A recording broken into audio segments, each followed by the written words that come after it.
Myanmar is facing greater international scrutiny on how it treats the Muslim minorities, the Rohingyas in Rakhine State. They have limited rights, restrictions on movement, and have been subjected to a violent military crackdown. And as Scott Heidler reports from Yangon, many Muslims outside Rakhine are fearing the same mistreatment. Myanmar's different ethnicities and religions are part of the reason the country is so culturally rich. But the diversity of beliefs and backgrounds are also at the root of its problems. The Rohingya are a Muslim minority living in the western Rakhine State. Long oppressed by the government, many have been denied citizenship. Rohingya were blamed for an attack on a border post last year, which was followed by a violent military crackdown, forcing thousands to flee into Bangladesh. Just before the crackdown, the government created an advisory commission on Rakhine, headed by former UN Secretary General Kofi Annan. One member of the commission feels that there is misrepresentation about the Rohingya and the rest of Myanmar's Muslim population. Myanmar Muslims are scattered all over the country. We are not isolated in one place. So, in every place, in every region, Muslims and non-Muslim majority Buddhists, they are intermingling. They know each other. For Muslims in Yangon, the problems faced by the Rohingya have led many to wonder whether their religion means that they'll be treated as second-class citizens in the future. This is the entrance to Sule Pagoda, one of Yangon's most important Buddhist sites. For centuries, Buddhist communities and Muslim communities have lived side by side peacefully. There's even a mosque right across the street. Some Muslim leaders here feel that the problem in Rakhine State boils down to lack of communication and understanding. A former student, La Win, is now the head of Yangon's Numari Islamic University. In Yangon, the communities are mixed, and we communicate with each other all the time. Most of us can speak Burmese well. In Rakhine State, where the conflict is happening, they do not communicate with each other. But hardline Buddhist nationalism is not limited to Rakhine. Pamakop is the founder of a nationalist organization. He says Muslims should not be allowed to follow the Quran in Myanmar. We can't see everything from a human rights point of view. For the Rakhine problem, we need to put nationalism ahead of human rights. So, for the 1 million Muslims in Myanmar living outside Rakhine, there's great concern for the Rohingya crisis to be solved. Well, violence in the southwest of Myanmar has caused an estimated 65,000 Rohingya to cross the border into Bangladesh. More than 200,000 of their fellow refugees have been living in camps there since 1992. Mayor Sitar has more from a camp in southwest Bangladesh. Stories of rape and murder, all too common in this refugee camp. These Rohingya refugees fleeing persecution in Myanmar feel they had no choice but to escape to Bangladesh. They don't just kill us over there. Even when there is no violence, the military takes away our farm animals, they take away our land, they take away our crops. Around 100,000 refugees live in awful conditions in Kutupalong makeshift camp. Now the Bangladesh government is proposing to relocate them to a remote island in the Bay of Bengal. Despite the harsh conditions here, few Rohingya are happy about the suggested alternative. We have found some peace here at least. To go to a new place would mean we would have to start over again. On top of this, we hear the island gets flooded every year. The Myanmar government is renewing its push to give residency cards and official citizenship to ethnic Muslim minority Rohingya. Meanwhile, an MP who represents the majority Buddhist nation in Myanmar's Rakhine State has admitted to Al Jazeera that Rohingya are being discriminated against. Yarabu Milham reports from the Maiban camp. Muhammad Tali gave up his identity in the hope of getting citizenship. The 57-year-old's family goes back 3 generations in Myanmar. When his home was burned down during violence in 2012, he ended up in this camp and was desperate to get out. Muhammad registered as a Bengali to get this residency card, which implies he's an immigrant from Bangladesh. Now he's even too afraid to call himself Rohingya. I'm scared. I can't say all the things on my mind. The authorities told me that I can't get citizenship if I don't accept Bengali in my documents. The government wants to speed up the process of issuing the controversial residency documents promising greater freedom of movement and a path to citizenship. But so far, few people in the camps are taking up the offer. Around 550 people in the Miyabon camp have received national verification cards. While there are no rights attached to the document, it appears that those who've gained citizenship are no better off. Mohammed's brother Abuluson is one of about 1,000 people here who became citizens under a separate pilot program 3 years ago. But he says he's not allowed his full rights. The government said we could be free once we got citizenship, but it hasn't happened. We don't have any rights. I feel suffocated in the camp. The Nationalist Party's Member of Parliament for the area admits there is discrimination against Rohingya even if they get citizenship. Of course, I assume they're discriminated against for not being able to leave the camp with citizenship, for freely migrating to other parts of the country. It's too problematic for now. What are your concerns about these ID cards? These ID cards add another layer of discrimination on the Rohingyas in Myanmar. These ID cards force them to self-identify as Bengalis, which means and which implies that they are interlopers from Bangladesh. We also have to note that in 2014, a similar process was made by the government of Myanmar, and those who availed of this process became naturalized citizens. And these naturalized citizens never really enjoyed the rights and privilege of full citizens. And in fact, in that, as naturalized citizens, they were told that this citizenship will be revoked or can be revoked. Myanmar's ancient Buddhist kingdom of Miao used to be an example of religious harmony, but since violence broke out 5 years ago between Buddhists and minority Rohingya Muslims, the city has banned Muslims from entering the town. Much of the city's past has been erased, and with it, any hope that relations can be restored. From Miao, Step Vassen reports. A forgotten empire hidden between the hills in the northeast of Myanmar's Rakhine state. The medieval remnants of what historians describe as one of the most advanced cosmopolitan cities of ancient times are now mostly deserted. Here Buddhist kings ruled between 1430 and 1785, as far as present-day Bangladesh, and adopted Islamic titles to stress their bond with Muslim allies. Now Buddhist leaders govern over an impoverished and fearful population. Since the conflict in 2012 between Buddhists and Muslims, the economy has not only suffered, Mrao has become a forbidden city for the Muslim Rohingya. The government has banned Muslims from coming into the town. They can't live here anymore. Among the remains of what used to be a flourishing melting pot of cultures, religious harmony now seems far away. These ancient witnesses of a long-gone era now only attract a handful of visitors every day. While Miauk looks peaceful, fear and distrust are not far away. Many Buddhists deny that Muslims have a historical origin in Rakhine state.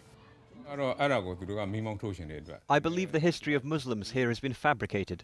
They just want to highlight their existence in Rakhine so they can mix up facts and fiction. Our search for the town's mosque, built at least 3 centuries ago, shows that the building has been erased from the town's history. Only a Rohingya man we meet outside the town can point out what is left of the mosque. He risks arrest by talking to us.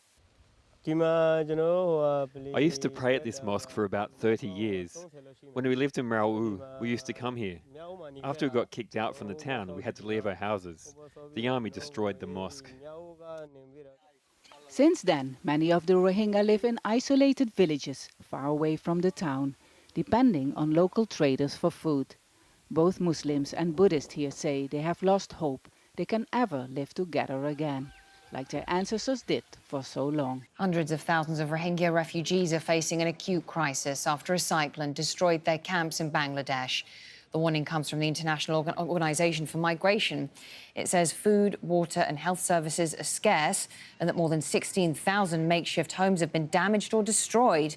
The Rohingya are living in overcrowded camps in Cox's Bazar, having escaped violence in neighbouring Myanmar. Tanvir Chowdhury is at a Rohingya refugee camp in Cox's Bazar. I'm in Kutupalang Rohingya refugee camp, Cox's Bazar, Bangladesh. These people are busy rebuilding their roof that was blown away from yesterday's storm, using simple material like polyplastic sheet to cover their roof.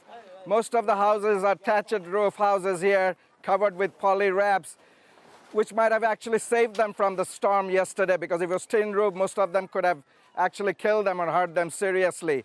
There's been no relief or any kind of effort by the government or NGOs to come and help them here. An army general and 2 politicians are among dozens who've been found guilty in Thailand's largest human trafficking case. The charges stem from a trafficking ring that was formed during the 2015 Southeast Asia refugee crisis. Well, Scott Heidler has this story from Bangkok.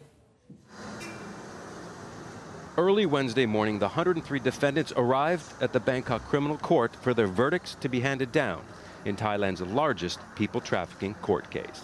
They face charges ranging from human trafficking to money laundering to murder. Accused of being part of a ring that trafficked Rohingya refugees and Bangladeshi migrants in 2015.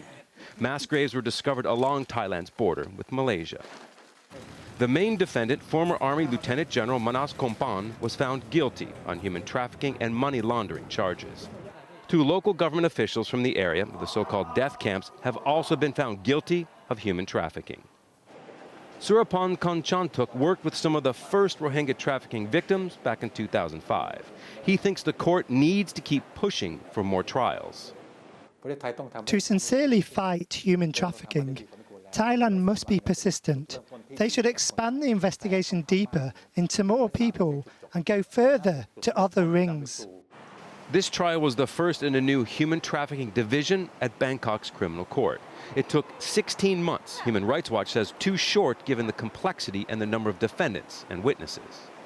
Other human rights observers who have been tracking this trial right from the beginning say that this is a significant first step, but that future trials need to be more victim and witness focused. An estimated 20 million people are victims of human trafficking worldwide.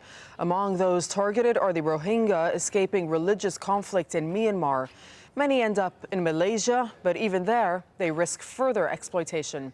Florence Louis has more from Kuala Lumpur. Abu Siddiq never thought he'd leave his home and family behind in Myanmar, but he had no choice. 5 years ago, his village in Chokpyu, Rakhine State, was burned down in fighting between Buddhists and Rohingya Muslims. Back when there was no fighting, life in my village was great. I was working for myself. I could earn a living. But because of the violence there, I can't go back. He's one of tens of thousands who paid smugglers to leave Myanmar. The usual route is by boat to Thailand, then overland to Malaysia, where they were made to stay in jungle hideouts like this one. Many don't survive the journey. Human rights groups have long warned of extensive trafficking networks in the region. While some say the recent convictions of 62 traffickers in Thailand is progress, they want Southeast Asian governments to do more. Oftentimes they're looking to prosecute human traffickers, but they're failing to provide protections to survivors and refugees. They also are not looking at preventing trafficking. Abu Sadiq says smugglers have asked if he wants to bring his 2 other children to Malaysia. The price is more than $2,000 each, but he can barely make ends meet here. For many refugees, life in another country isn't always much better. Here in Malaysia, the government doesn't recognize them. They have no access to public services like free healthcare and education. They can't be legally employed and are easily exploited. A commission led by the former head of the UN, Kofi Annan, says the government should scrap all limits on freedom of movement for Rohingya Muslims and revoke a law which stops them getting citizenship. The leader, Aung San Suu Kyi, appointed the commission to find long-term solutions for the crisis in Rakhine State. Let's join Florence Louis, who's in Yangon, has the very latest. Let's just talk about this violence that's been flaring up. Florence, what more do we know? Well, the government has issued an official statement, and this is the government side. Now, it said that the attack started at about 1 on Friday morning, so that's just a couple of hours after the Rakhine Commission made its final report public. Now, the official statement from the government said that the attacks were launched on about 24 police stations. At the moment, fighting is still going on, and it said about 5 policemen have been killed, and they found the bodies of 5 of the fighters. Thousands of Myanmar's Rohingya minority are trying to flee to Bangladesh after at least 89 people were killed in a government crackdown. The army launched what it called clearance operations in response to attacks on more than 20 police and border outposts by Rohingya fighters.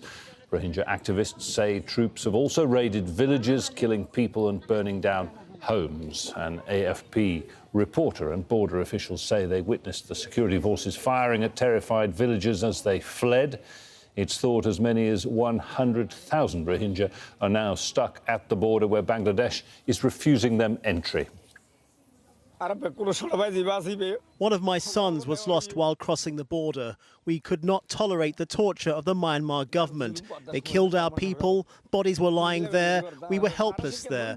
I'm in Gundun, Chittagong Hill Track, southeastern Bangladesh. On my right side is the Myanmar border and the zero line. Over here is a temporary shelter provided by the Bangladesh border guards for all those fleeing Rohingya refugees coming from Myanmar. Thousands of them crossed last 3 days into Bangladesh. Many were fleeing for their lives. Some of them were pushed back by Bangladesh border guards. They were shot at by the Myanmar border guards. Migration monitors say at least 18,000 Rohingya Muslims have fled into Bangladesh in recent days. The exodus began on Friday after Rohingya fighters attacked border posts, triggering a response from Myanmar's army. Florence Louis reports. Rohingya was working in the rice field in his village, just like any other day, when the Myanmar military came. His brother, Zohor Alam, said the soldiers started firing on the villagers. Rohingya was shot in the chest. He was working in the field along with 16 others. 3 died. The other 13 escaped to Bangladesh. Some are here in this hospital. They managed to receive medical attention in Bangladesh thanks to a good Samaritan. Muhammad Salam said he heard noises around 3 in the morning and saw people crossing the Naf River on the Myanmar-Bangladesh border. They had gunshot wounds and they were coming from Myanmar. They were helpless and asking for help, so I brought them here. An estimated 40,000 Rohingya have been forced to flee from Rakhine State into Bangladesh, but dozens have died in their bid for safety. Al Jazeera travelled to the border to witness their desperate journey. Charlotte Bellis reports. Rohingya arriving on Bangladesh soil. So many have escaped Myanmar to seek safety this week. The banks of the Naf River have turned to mud. That's not the only thing slowing them down. They carry their loved ones with their remaining possessions. Many say their villages were torched by Myanmar's military. The Rohingya are trapped, fleeing persecution in Myanmar, but blocked at a closed border with Bangladesh. That's forcing hundreds to choose a more dangerous route over water. The bodies of more than 20 people were found floating in the Naf River that separates Bangladesh and Myanmar on Friday. 26 women and children drowned when their boats capsized a day earlier. And yet they keep coming. As night falls, you can't see the hundreds of Rohingya crossing, but you can hear them.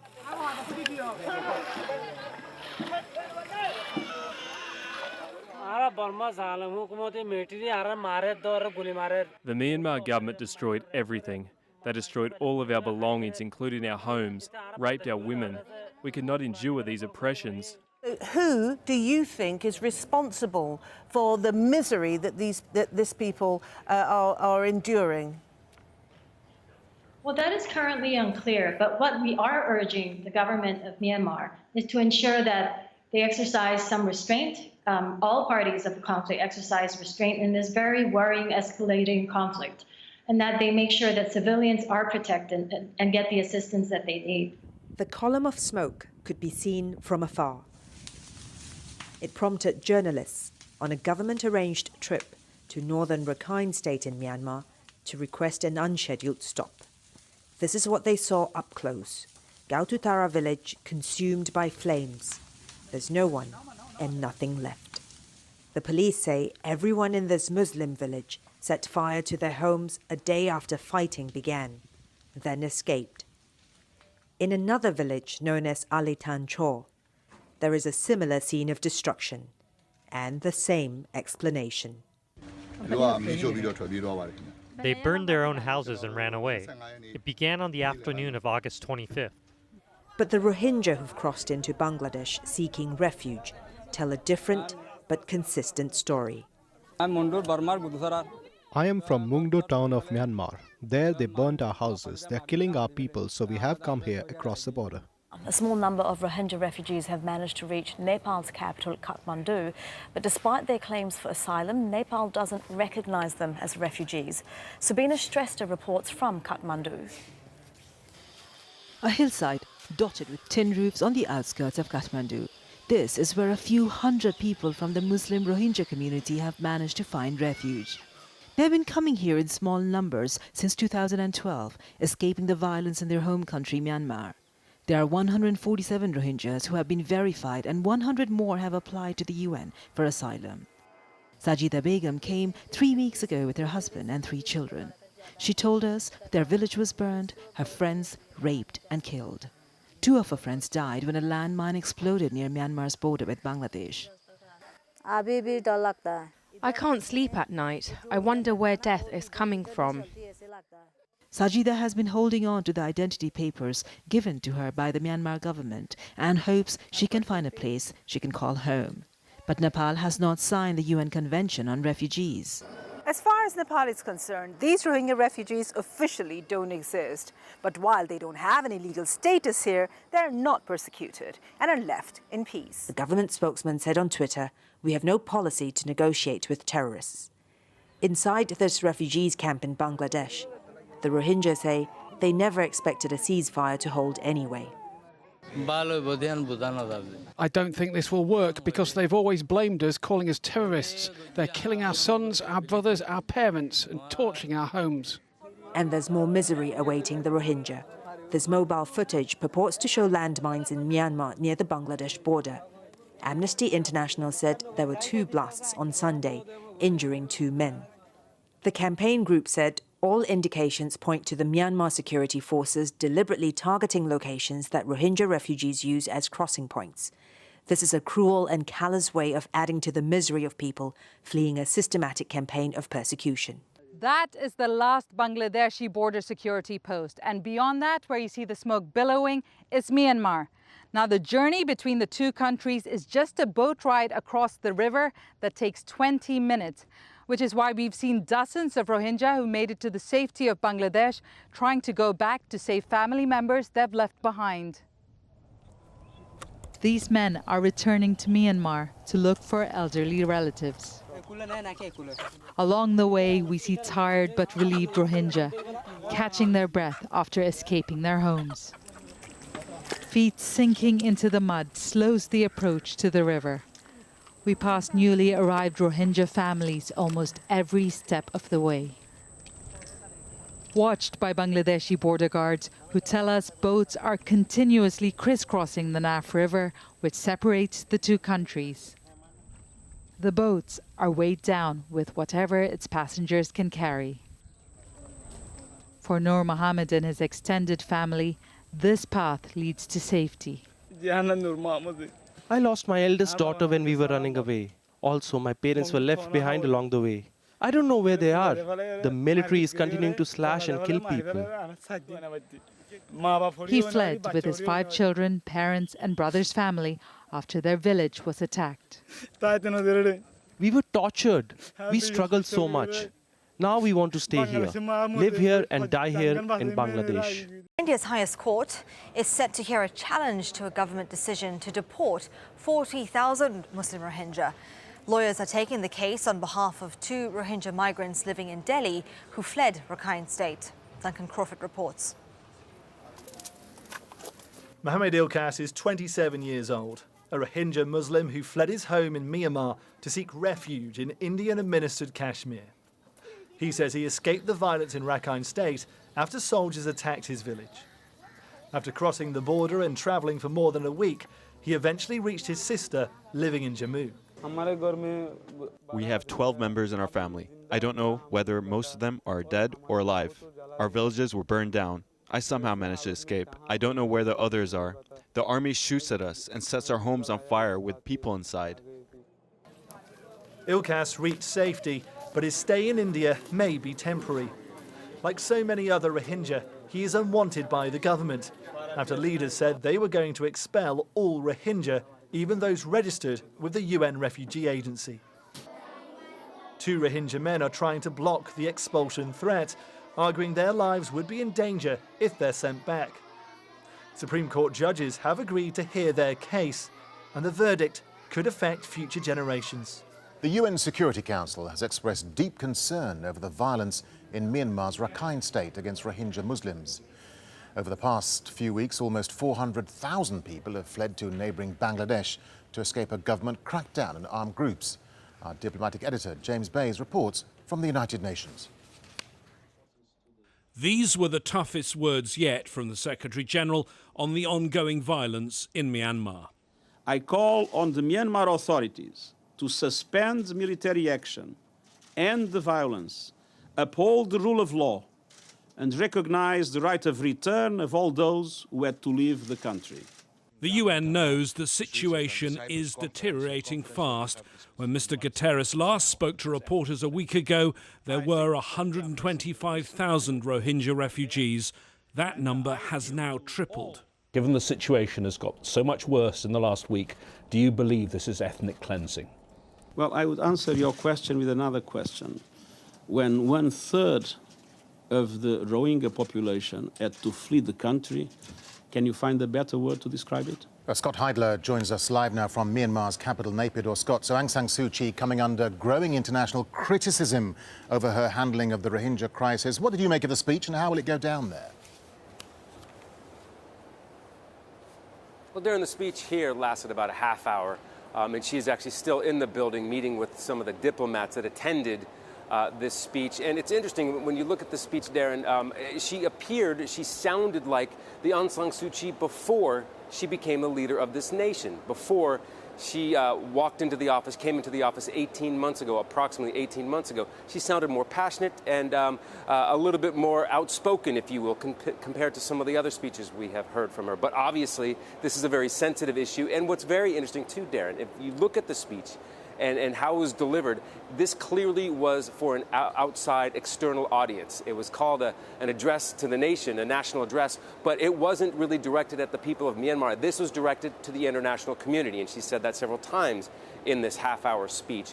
Now, what's interesting is, yes, she said that, she wants to get to the root, the government wants to get to the root of the situation there. She said that, that there are still more than 50% of Muslim villages that haven't been affected by this recent violence. And she said it's important to find out why that's the case. By the end of the year, more than 600,000 Rohingya children could be refugees in Bangladesh. Save the Children says many of them will likely be orphans who will need urgent assistance. Nicholas Hart reports. Asking for money from strangers is no easy task when you have never done it before. It's especially difficult when you are a child. Just a week ago, Fatima Begum was playing in the fields near her home in Myanmar's Rakhine state, unaware of the dangers to come. But then, masked men set her house on fire, killing her parents. She traveled alone to Bangladesh. Here, a former neighbor took her under her care. I miss my mother, her touch, her hugs. I miss her cooking. I miss the way my parents made me feel. She is not alone. According to the aid agency Save the Children, 1,000 Rohingya children have either been separated from their parents or orphaned in what the UN describes as textbook ethnic cleansing by Myanmar's security forces. For decades now, Myanmar's government refuses to allow Rohingya children in state-run schools. They are denied access to government-run medical facilities. They live in poor conditions, segregated from others. And their recent experience appears to have brought the Rohingya closer. They look after each other. My concern is that she doesn't end up being exploited by sex traffickers or people trying to use her. She's smart and she's now part of my family. There are brief moments of fun, but for the most part, Rohingya children have to act like adults. They work, build homes, and search for food. This is the hardest part of the day for Fatima Begum. and all the others here. She's going to have to compete with adults, other children, to try to get a small bag of rice and lentil, and that will be their meal for the day. In the chaos, she fails to get a ration. She returns to her tent, empty-handed and alone. This is the start of a new life as a 10-year-old refugee in a foreign land. So, Jonah, what is the situation there right now?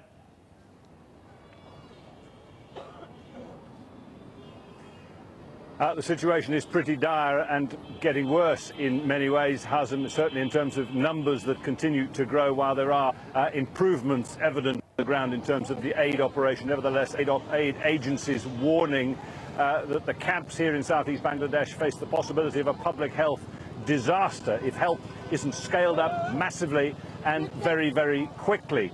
At the moment, the local NGOs are doing everything they can. There are a number of international NGOs on the ground. You do see daily improvements in some of the camps, at least those closest to the main road. There is only one main road where some mobile health clinics are springing up, latrines being dug, hand pumps installed, bringing up groundwater.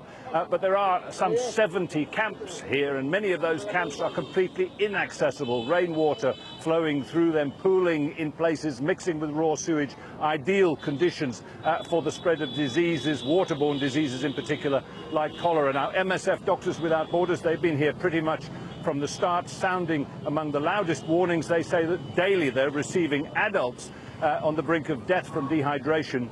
That's pretty rare. You expect to see that in children, but not in adults. So that gives an indication of the state of health of the population. MSF warning that one small event could lead to an outbreak that may be the tipping point between a crisis and a catastrophe. Well, the influx of Rohingya into Bangladesh is hurting local businesses in the border district of Cox's Bazar.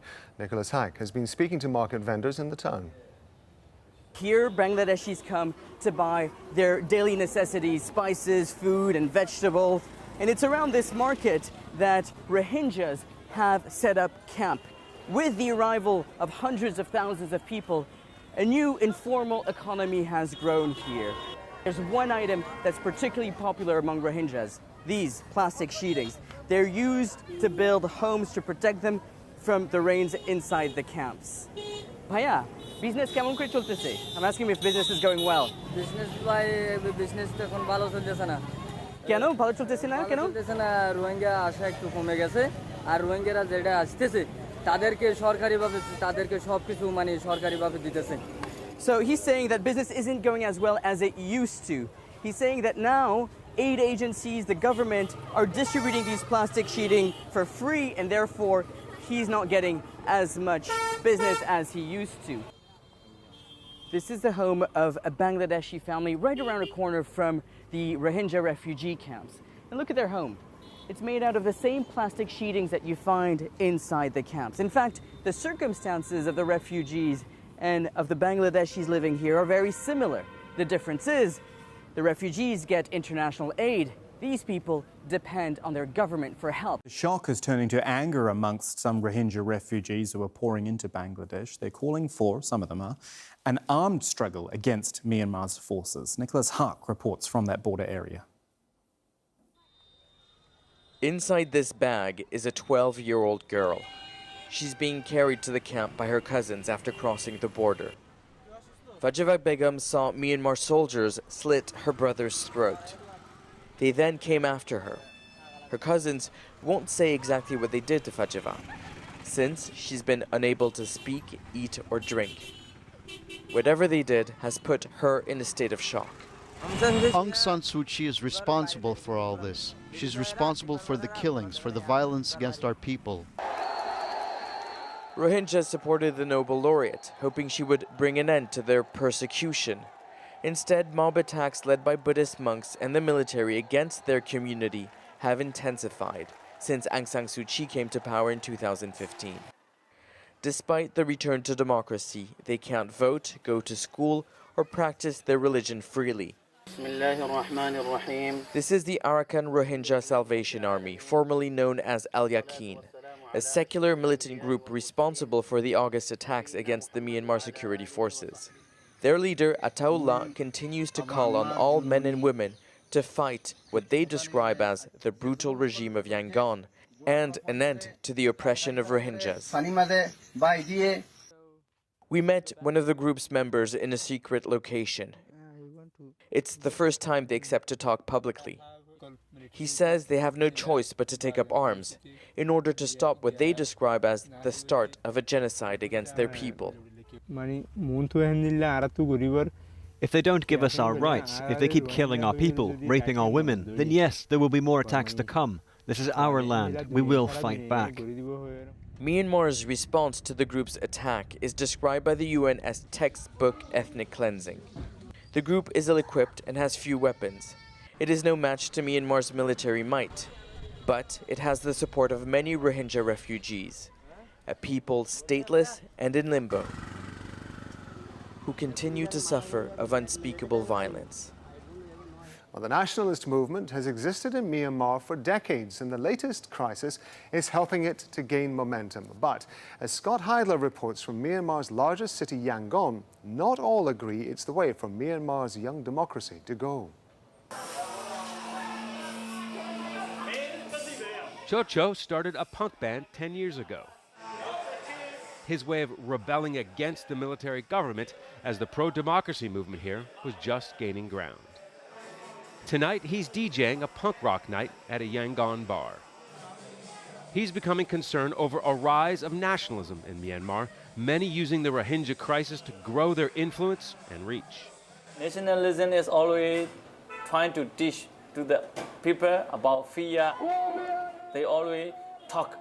Now our people is very poor because of other people's steal our job, our business. One day we worry for they occupy our country. But in reality, not like that. Since the violence in Rakhine State and the exodus of Rohingya refugees over the last few weeks, nationalist groups have taken to Myanmar's streets more frequently, spreading their message Rohingya are not part of the country. In this interview, Tuan Chon was the editor-in-chief of a nationalist newspaper. In Myanmar. Because of its ties to a banned ultra-nationalist Buddhist group, their license was revoked last month. Our voices are louder, more important and wider because of attacks by Bengali Muslims in Rakhine State. All nationalists feel that they threaten our country's sovereignty. They're concerned that the Rohingya, many of whom have lived in Rakhine for generations, want to establish an Islamic state. Another form of nationalism that's growing, a less extreme version, are rallies like this. Hundreds gathering on a weekend afternoon to show their support for the government, to show their support for their leader, Aung San Suu Kyi. Hospitals in Bangladesh's border area with Myanmar are struggling to cope with thousands of Rohingya refugees escaping the military crackdown. They're accusing the army of shooting dead their loved ones. Jonah Hull reports now from Cox's Bazar in Bangladesh. The government hospital in the town of Cox's Bazar is the next best thing to the clinics in the camps. It receives some of the more seriously injured and sick, including new arrivals in the last few days. It's hot, it's filthy, and it stinks. But for Mohammed Salim and his family, it is a haven from the horrors of their journey to Bangladesh. Woken up at night by gunfire in the village they ran for their lives, but two of the children were left behind. When the shooting stopped, I came out of the jungle and found my wife. Where my other children were, I did not know. I have 3 children. I found my wife on the floor and the baby. I saw that my wife had been shot 3 times in one leg, and in the other, a bullet went in one side and out the other. Mohammed picked up his injured wife and baby and fled. They don't know what's happened to the other children, aged 2 and 3. I felt like my world had changed forever, thinking about what I had left behind, leaving my children behind. I had left my own children behind. Did I feel like carrying on? I didn't even feel like taking a single step forward. The couple believe, they hope, the children may have been picked up by fleeing relatives. It feels like a forsaken place, this hospital. People on the floors, on benches. There are more patients than there are beds, more stories than we're able to tell. Myanmar's military has been accused of carrying out atrocities against the Rohingya in Rakhine State. That charge is denied by the government. Mohammed Jamjoom has met a young refugee who says he survived an attack by the army on the day Human Rights Watch says mass killings were carried out in Rakhine. Despite the relief his family tries to provide, 18-year-old Rohingya refugee Mohamedul Hassan is still haunted. For a while, his mother and siblings try to give him a brief respite from the extreme heat and humidity. But no matter how much medicine is given or the number of bandages applied, his scars, both physical and psychological, will remain. They took us out from our home and tied our hands behind our backs. They pulled us along the roads and kicked us. They pulled us through the village, through the jungle, and took us to join another group of people. Then they made us lie down on top of one another. Mohamedul says when soldiers from Myanmar's army began shooting at them, he was hit twice in the back. At first, he pretended to be dead. When I opened my eyes to see if they had left or not, when I opened my eyes, they saw me and shot me here. 2 of his brothers were killed in the army's attack on Mongno village in Rakhine State on August 27th. Mohamedul was convinced he also would not survive. I thought I would die, so I prayed. I thought to myself, I'm not going to see my relatives anymore. Mohamedul's brother Shoaif was desperate to get him some help. We couldn't find any doctor. There was military everywhere, so I couldn't go to the pharmacy and get him any medicine.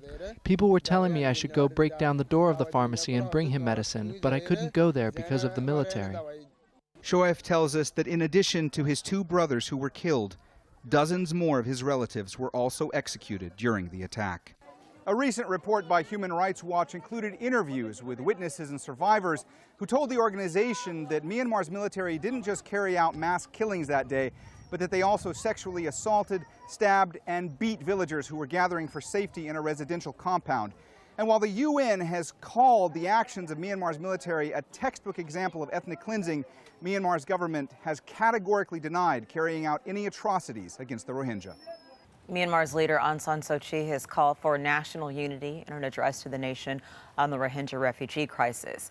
She's under increasing international pressure over her failure to condemn the army for alleged abuses against the Rohingya. More than 500,000 Rohingya have escaped to Bangladesh since the crackdown began in late August. Suu Kyi says she's holding talks with Bangladesh about returning some Rohingya to Myanmar. We are now negotiating with the government of Bangladesh on the matter of accepting those who are now in Bangladesh. Since our independence, we have twice successfully negotiated with Bangladesh on the issue. Based on these successful traditions, we are now negotiating for the 3rd time. Yara Milham has more from Myanmar. Well, for the bulk of the speech, Aung San Suu Kyi announced that they want to start rehabilitating, bringing humanitarian aid assistance and rebuilding Rakhine State, where the conflict, the military operations against the Rohingya is taking place. But what was perhaps the strangest part of the speech is that she called on donations from the public to help with that endeavour, basically calling on people to donate to rebuild the homes that have just been destroyed by this military operation. Most of the refugees who fled Myanmar for Bangladesh are traumatised by what they experienced. In a camp at Cox's Bazar, Mohammed Jamjoom met one woman who lost most of her family. For Rajuma Begum, there is nothing but pain. My baby was in my lap when the soldiers hit me and he fell out of my arms. Then they pulled me closer to the wall and I could hear that he was crying. Then after a few minutes, I could hear that they were hitting him too. She tells us soldiers from Myanmar's army had set a fire outside the house they were in. And then, the unthinkable. My baby was thrown into the fire and then they raped me. These are pictures of Rajuma's son, Sadiq. He was 1.5 years old and very playful. A happy child she still can't believe is gone. I feel like I'm burning on the inside. Then she breaks down.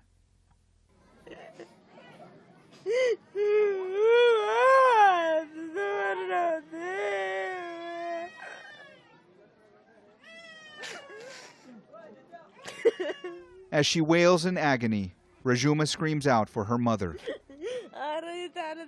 a mother who is also no longer alive. When her village of Tula Tuli in the Butidong district of Rakhine State was attacked, Rajuma says her parents, 2 sisters, and brother were killed as well. Having fled Myanmar, Rajuma and her husband Rafiq now live in the Kutupalong camp in Bangladesh.